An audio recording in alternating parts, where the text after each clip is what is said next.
Bonjour, bienvenue, c'est Plus d'actu en ce vendredi. On va s'intéresser à un public que nous connaissons tous mais qui n'a pas souvent droit à la parole. Je vous parle de nos enfants, de nos adolescents, de la jeunesse. La jeunesse qui a traversé toutes les crises, la crise de l'énergie, et les jeunes ont dû subir les économies imposées aux ménages. La crise Covid, les jeunes ont dû subir le confinement. Alors quel impact aujourd'hui? Que peuvent-ils attendre de ces élections où pour la première fois à partir de 16 ans, au moins au Parlement, ils vont avoir le droit de participer? On va interroger celui qui est chargé de les défendre. C'est le délégué général aux droits de l'enfant. On accueille Soleiman Lagdim sur le plateau de Plus d'actu. Bonjour, merci d'être avec nous. On l'a dit, les jeunes ont traversé toutes les crises que nous avons eu à subir, nous, comme adultes. Et vous, évidemment, c'est un peu votre métier comme délégué général aux droits de l'enfant, mais vous attirez l'attention. Et ce qui vous a surtout irrité et inquiété depuis 1 an et demi, si j'en crois vos différentes sorties médiatiques, c'est l'extrême pauvreté. On a des chiffres qui montrent que les enfants sont, entre guillemets, plus victimes que les adultes de la pauvreté? Alors, ils ne sont pas spécialement plus victimes que les adultes de la pauvreté, mais c'est sûr que la précarité et la pauvreté, ça handicape fameusement l'effectivité des droits de l'enfant en Belgique et en Belgique francophone en particulier. À quel droit vous pensez qui serait impacté par le fait qu'à un moment donné, les enfants ont moins de moyens, moins de... Vous savez, quand vous n'avez pas beaucoup de sous en poche, c'est très difficile d'avoir accès à la culture, d'avoir accès au sport, d'avoir accès aux loisirs, de profiter d'une offre scolaire, je pense notamment au voyage scolaire, de profiter d'un milieu d'accueil. Donc, tous les droits qui sont consacrés par la Convention internationale des droits de l'enfant sont un petit peu handicapés par la question de la pauvreté. Mais ça ne veut pas prouver aussi qu'on a pensé des droits de manière très théorique, que ce soit en fonction de l'enfance ou ici en Belgique, en disant l'enseignement doit être gratuit. On sait bien aussi en pratique qu'il ne l'est pas. Qu'est-ce qu'on peut faire à part le dénoncer? Alors, il faut d'abord le dénoncer. C'est vrai qu'en Belgique, on a une tradition d'être assez progressiste sur les droits de l'enfant et on peut en être fier. Alors effectivement, il y a toujours un décalage entre l'ambition des textes qui sont votés et puis les moyens qui sont mis à disposition, mais ça reste des choix politiques. Et donc là, nous, on se bat pour faire bouger les lignes parce que ça reste fondamentalement des choix politiques. Et donc, l'école, c'est un endroit où se manifestent trop les inégalités sociales. C'est ça que vous dites en substance. Concrètement, voilà, quelles inégalités et quelles solutions réclame le délégué général aux droits de l'enfant? Alors, il y en a plusieurs. Si je vais donner quelques chiffres. Ici, par exemple, sur Bruxelles, au dernier recensement, on a 1 enfant sur 4 qui n'a pas de tartine à l'école. Donc, ça pose quand même une question, notamment la question de la gratuité des cantines. Au niveau des voyages scolaires, on sait que c'est très compliqué pour toute une série de familles. Il y a quand même 1 famille sur 5 qui, au mois de septembre, se trouve en grande difficulté financière et doit faire des choix entre reporter des soins de santé ou alors payer des frais scolaires. Donc effectivement, l'école a cette grande chance de rassembler tous les enfants dans un même lieu, mais elle concentre aussi beaucoup d'inégalités. Et de tous les pays de l'OCDE, la Belgique francophone est un des pays où l'enseignement est le plus inégalitaire et donc il faut faire bouger les choses. Alors prenons 2 des points que vous avez évoqués. Les cantines, est-ce que là, il y a suffisamment qui est mis en place? C'est chaque fois le pouvoir organisateur qui doit mettre en place quelque chose ou bien on pourrait être plus créatif en l'occurrence? Alors je pense qu'on peut être plus créatif et j'ai la chance d'appartenir à un réseau dans lequel j'échange beaucoup avec mes homologues européens. Et donc, il y a plusieurs pays où il y a la gratuité des cantines qui est pleinement effective. Et ces pays, assez paradoxalement, investissent parce que pour moi, aller à l'école, c'est un investissement, c'est pas une dépense. Donc ça aussi, c'est important de l'avoir à l'esprit. Et il y a des pays qui investissent beaucoup moins que nous par élève et qui ont cette gratuité-là. Vous savez, la Finlande, par exemple. La Finlande, depuis, je pense, 1923, a la gratuité dans les cantines. Des pays comme l'Estonie, donc les pays baltes, ont aussi cette tradition-là parce que ça a un impact très positif, en fait, sur le long terme, sur la réussite scolaire, sur la concentration, notamment pour lutter contre l'obésité. Donc, on a tout intérêt à le faire. 1 euro investi à l'école, c'est 4 euros récupérés au final pour la société. Les voyages scolaires, c'est revenu plus d'une fois. C'est pour ça que je vous interroge quand j'interrogeais notamment des politiques ici dans Plus Actu ou dans d'autres émissions que j'anime sur BX1. Il y a vraiment un abus. Vous avez des retours de forme de sélection des écoles qui, pour contourner la gratuité, imposent des voyages scolaires élevés. C'est assez fréquent pour être interpellant? Alors oui, il y a des voyages qui sont complètement disproportionnés. J'ai eu par exemple vent d'une école qui organisait un voyage à New York à plus de 1 500 € par élève. Vous comprenez que ce ne sont pas des dépenses qui sont permises pour tout à chacun. Donc ce qui est très important, le voyage scolaire en tant que tel, on ne le remet pas en cause. C'est super important que les enfants puissent voyager, puissent découvrir et l'école est le lieu par excellence pour pouvoir le faire. Donc ça c'est quand même un point, parce que ça fait débat aussi. Oui. On demandait si certaines associations de parents demandaient, mais puisqu'on limite les coûts, on pourrait thésauriser, entre guillemets, les coûts pour faire un grand voyage à la fin de la scolarité, qu'en dit le délégué général? Non, je dis que ce n'est pas une bonne chose, je dis qu'il faut plafonner, et je ne suis pas le seul à le dire, la Ligue des familles le dit aussi, et d'ailleurs, pour l'instant, il y a un travail assez conséquent qui est fait de leur part pour justement affiner tout ça. Quelques chiffres sur les voyages scolaires. Dans le secondaire, c'est 10% des élèves qui ne participent pas au voyage scolaire actuellement. Dans le primaire, c'est 15%. Et donc, c'est un petit peu dommage d'exclure. L'école, c'est l'école de tous. C'est pas juste l'école de certains ou de privilégiés ou des classes moyennes supérieures. Alors, il y a un point qui a aussi marqué cette législature. Il y a eu un débat sur la mendicité des enfants. Ouais. Ça, voilà, c'est quelque chose qu'on voit fréquemment à Bruxelles. Quand je dis mendicité, ce sont des mineurs, parfois grands adolescents, qu'on voit faire la manche. Ce sont des parents, le plus souvent des mamans, avec un enfant dans les bras. Qu'en dit encore une fois le délégué général aux droits de l'enfant? Il paraît que ça fait partie de la culture dans certaines familles. Oui. Tout le monde travaille de la même façon. C'est-à-dire qu'il y a beaucoup de fantasmes aussi sur la manière dont on perçoit les communautés roms. On dit qu'ils font partie de gros réseaux, ils s'enrichissent, ils sont pleins aux as, etc. En réalité, ils vivent dans une extrême pauvreté. Et donc cette mendicité, elle se décline parce que c'est une communauté qui est excessivement pauvres, et donc il faut pouvoir accompagner. Alors la première chose qu'il faut pouvoir faire, c'est travailler main dans la main avec les médiateurs culturels, effectivement. Parce que c'est un public qui n'a pas envie de mettre ses enfants à l'école, à la crèche, c'est pas évident de socialiser ce public-là. Oui, mais la question qu'il faut se poser, c'est est-ce que les institutions sont prêtes à accepter aussi ce public-là? Est-ce qu'il n'y a pas des réticences aussi pour accueillir ce type de public? Je pense que je ne connais pas beaucoup de parents qui veulent du mal à leurs enfants, il y en a, je ne suis pas dans l'angélisme non plus, mais ce qu'il faut faire, c'est surtout faire en sorte qu'ils aient accès aux mêmes droits que les autres. Je pense notamment aux allocations familiales ou à d'autres droits, ce qui permettrait peut-être d'éviter la question de la mendicité plutôt que de venir avec une réponse pénale qui est aujourd'hui celle qui est brandie et qui ne fonctionne pas. Et donc concrètement, vous appelez les autorités bruxelloises, que ce soit communales, régionales, à faire quoi vis-à-vis de ces familles, de ces mineurs qu'on voit en rue? C'est-à-dire que pour l'instant, il n'y a pas grand-chose qui est fait. Donc la moindre des choses, c'est d'avoir un accompagnement parental de qualité, essayer de résoudre les problèmes administratifs auxquels cette communauté est confrontée. Et puis protéger les enfants s'il faut les protéger, parce que certainement qu'il y a aussi de la maltraitance pour certains d'entre eux. Donc les réponses classiques qui existent déjà aujourd'hui au niveau de l'aide et de la protection de la jeunesse.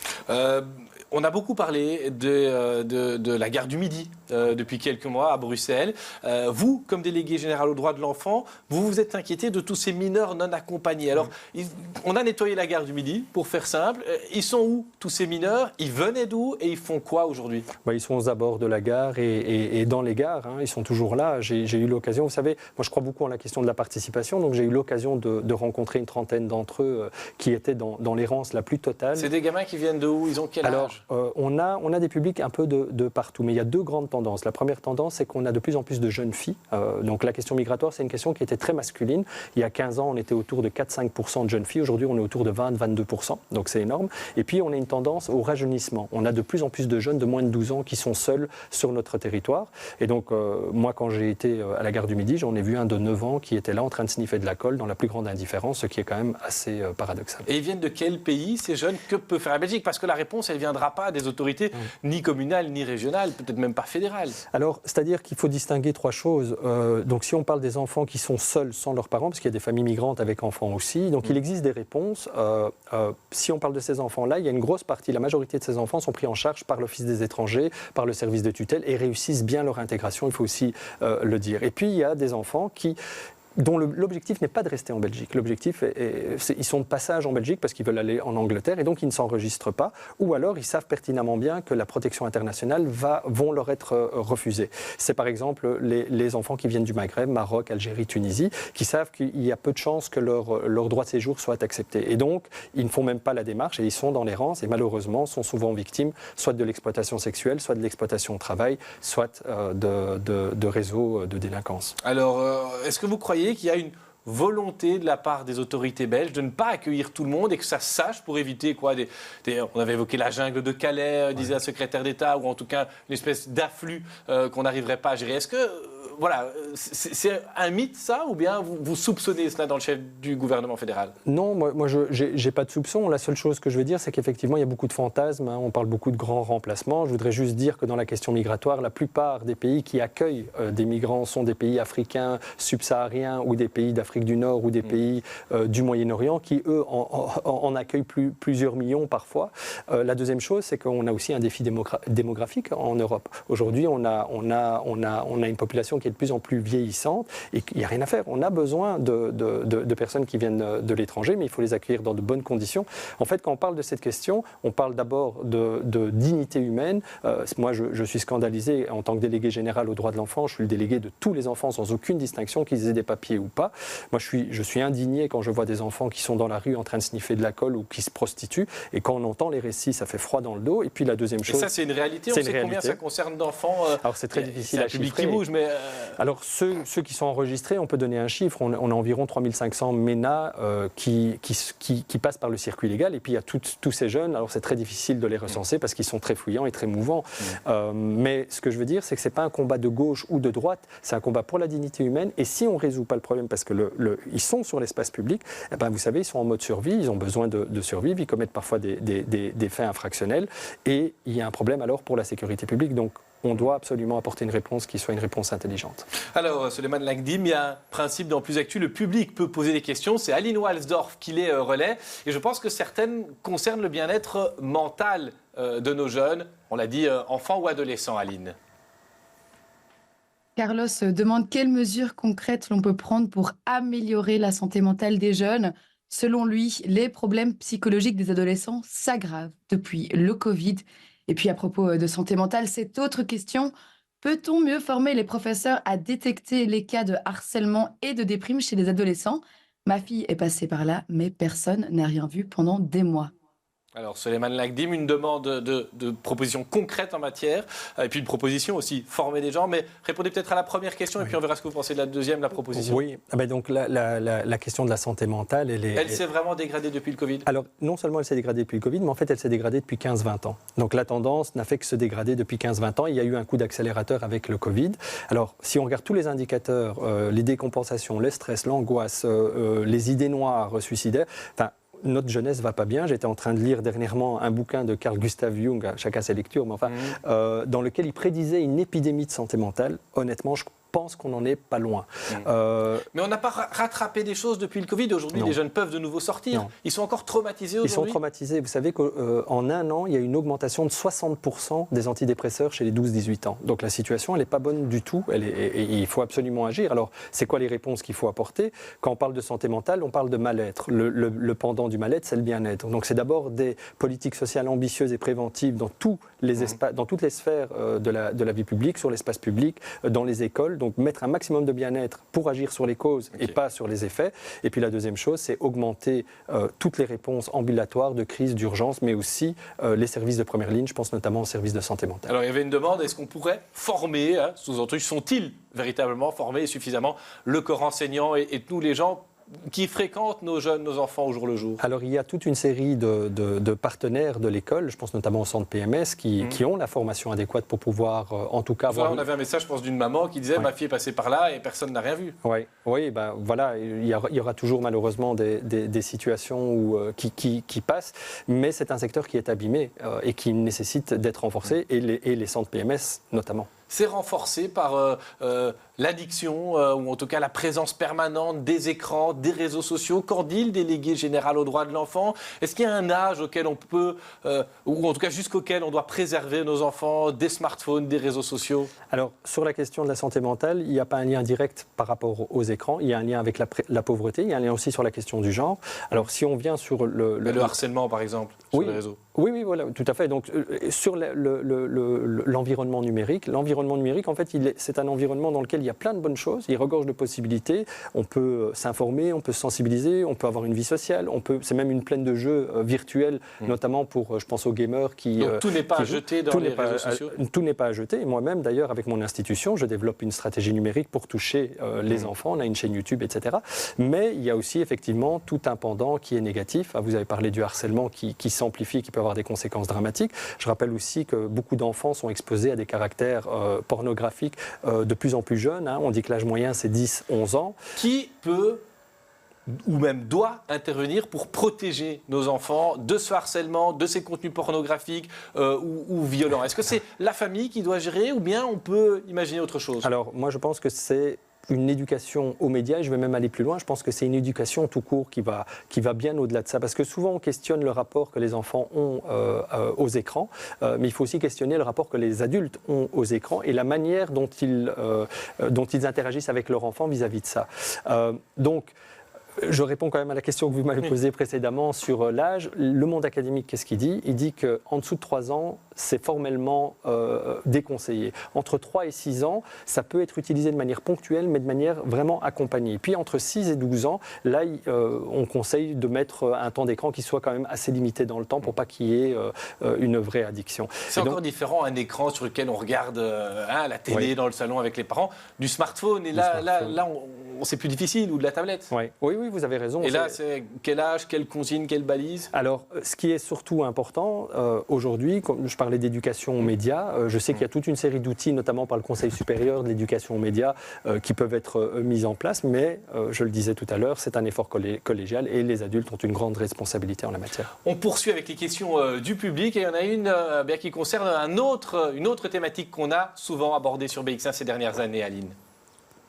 Alors, à propos de la police et des jeunes, Selma pose une question qui est directe, hein. Mes enfants ont peur de la police. Ils se font contrôler souvent alors qu'ils ne font rien de mal. Pourquoi est-ce toujours sur les mêmes qu'on s'acharne? Et reconnaissons qu'il y a du racisme à la police. Soleiman Lagdim, le mot est lâché, racisme dans les corps de police. Vous avez des retours comme délégué général aux droits de l'enfant? Alors, j'ai été saisi une vingtaine de fois pour des dénonciations. Et vous savez, aujourd'hui, tout le monde est journaliste. Donc, j'ai souvent des capsules vidéo qui me montrent des interventions policières qui sont soit disproportionnées, soit qui ne sont pas conformes à la loi sur la fonction de police. Je peux juste donner trois grandes variables que je vois au sein de mon institution. Un, j'ai aucun jeune qui m'a interpellé directement. Donc, ça, c'est aussi interpellant. Ce sont toujours des personnes tierces. Les jeunes n'osent pas dénoncer. Ou n'ont plus confiance dans les institutions, et donc parce qu'ils ont le sentiment qu'il y a un sentiment d'impunité. deux, j'ai des jeunes qui sont exclusivement issus de la diversité. Et trois, les 20 personnes qui m'ont, enfin 22 personnes qui m'ont contacté n'ont pas été condamnées pour des faits infractionnels.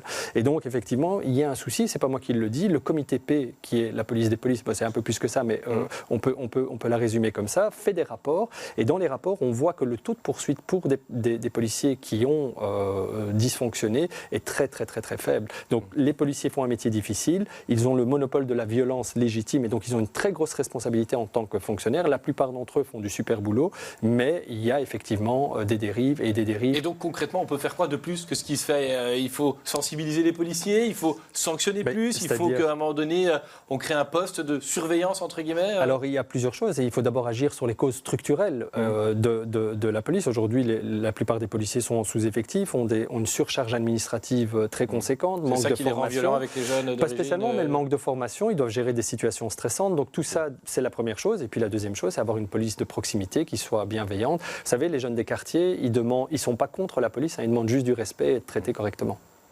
Alors, je voudrais qu'on aille à la dernière question. Elle concerne, Aline, une thématique qu'on a un peu abordée. C'est l'école, mais un certain cours en particulier, si j'ai bien compris. Stéphane demande ce que vous pensez des cours d'Evras à l'école. Il s'inquiète que ces cours fassent, je cite, la promotion de l'homosexualité et du changement de genre chez des enfants de primaire. Soleiman Lagdim, le cours d'Evras, éducation à la vie relationnelle, affective et sexuelle. Comment vous avez analysé ça? On a un téléspectateur qui dit c'est la promotion de l'homosexualité et du changement de genre. Alors, je ne suis pas du tout d'accord avec l'affirmation du téléspectateur, pour plusieurs raisons. D'abord, rappelez que l'Evras, il existe depuis plusieurs années. On a juste mis du cadre par rapport à cela, c'est-à-dire qu'on a voulu rationaliser les contenus, les labelliser pour mieux les contrôler. Pourquoi? Parce qu'auparavant, il y avait des discours qui étaient des discours culpabilisants, parfois obédientiels, et ça créait des applications à géométrie variable. Donc, il y a eu tout un processus en amont avec plusieurs partenaires de l'école, avec les jeunes, il faut le souligner, ce qui est quand même assez rare, le sens. Éducation à la vie relationnelle, affective et sexuelle, vous savez, tout ça a une importance. Donc on peut parler de la question du consentement, on peut parler de la question de l'égalité des genres. C'est pas juste la dimension sexuelle. Il faut aller plus loin que ce qui est proposé. On doit encore travailler pour intégrer ça plus dans écoutez, tant mieux si on peut en parler en famille. Je rappelle quand même que c'est 2 fois 2 heures sur un cursus scolaire qui est... Oui, c'est très peu. C'est très peu. Et si on pense qu'en 2 fois 2 heures, on peut remettre en cause toute une éducation, c'est que l'éducation est quand même assez fragile. Donc, Comment vous analysez-vous la séquence et cette opposition parentale notamment? C'est quoi? C'est le signe d'un retour du religieux dans la sphère politique? Peut-être pas, mais en tout cas, ce que nous, on a constaté, c'est qu'il y a eu un gros travail de désinformation qui a été fait notamment pendant les congés scolaires, notamment par l'extrême droite française, donc c'est assez étonnant, ici en Belgique, qui a confondu le guide méthodologique qui existe et le cours qui est donné. Et donc, les gens ont fait l'amalgame. Donc, il faut surtout rassurer. Je pense qu'il faut avoir un discours pour rassurer les gens, parce qu'il y a plein de gens tout à fait qui, honnêtement et de bonne foi, pensent que c'est une mauvaise chose. Il faut d'abord les rassurer, donner les bonnes informations. Moi, je tiens à rappeler, j'ai travaillé avec des publics très compliqués. J'ai eu des jeunes filles de 11 ans qui étaient enceintes parce qu'elles ne savaient pas, par manque d'informations. J'ai eu dernièrement un échevin de l'instruction publique d'une commune bruxelloise qui m'a dit qu'il avait fait une animation Evras et que grâce à ça, on a pu ouvrir 5 enquêtes, 5 informations judiciaires parce que les enfants se sont rendus compte qu'ils étaient victimes de grooming sur Internet. Donc pour moi, l'Evras, c'est quelque chose d'utilité publique et il faut absolument, je le défends absolument. Alors il nous reste 1 minute, ça fait 1 an et demi que vous êtes délégué général aux droits de l'enfant. C'est un mandat qui courra sous la prochaine législature. À quoi vous serez attentif? Vous l'avez dit, l'extrême pauvreté, ça on sait que c'est un de vos combats. On pourrait aussi aller vers des transferts de compétences. On sait qu'il va y avoir des discussions. C'est quelque chose qui vous inquiète? Vous voyez ça sereinement, que cette compétence de la jeunesse qui est de la Fédération Wallonie-Bruxelles aille par exemple vers les régions? Alors, moi, je suis pour le meilleur système, c'est-à-dire que si la régionalisation permet de donner un meilleur service à la collectivité et au public, allons vers la régionalisation, mais il ne faut pas penser que la régionalisation va tout résoudre. Alors aujourd'hui, je sais qu'il y a des discussions sur ces différentes compétences. Ce sera peut-être aussi l'occasion de mieux rationaliser nos politiques publiques et de mieux les piloter. Par contre, j'espère de tout cœur qu'on ne profitera pas de l'occasion pour faire des économies, parce que vous savez, dans tous les chiffres que je vous ai donnés, jamais oublier qu'il y a de l'humain derrière ça et que la valeur d'un être humain, finalement, ça ne se chiffre pas. Aujourd'hui, ce qui manque vraiment en matière de politique de jeunesse, ce sont des moyens ou c'est de l'ambition et de la créativité? Non, c'est beaucoup les moyens. C'est beaucoup les moyens. Si je regarde par exemple le secteur de l'aide à la jeunesse, aujourd'hui, si on veut répondre aux besoins basiques de ce secteur-là, qui est en très grande souffrance, il faudrait quasi tripler les budgets juste pour répondre, donc sans nouvelle politique. Aujourd'hui, on a 4600 jeunes qui sont en attente d'une prise en charge et qui subissent des négligences ou des situations de maltraitance au sein de leur milieu familial.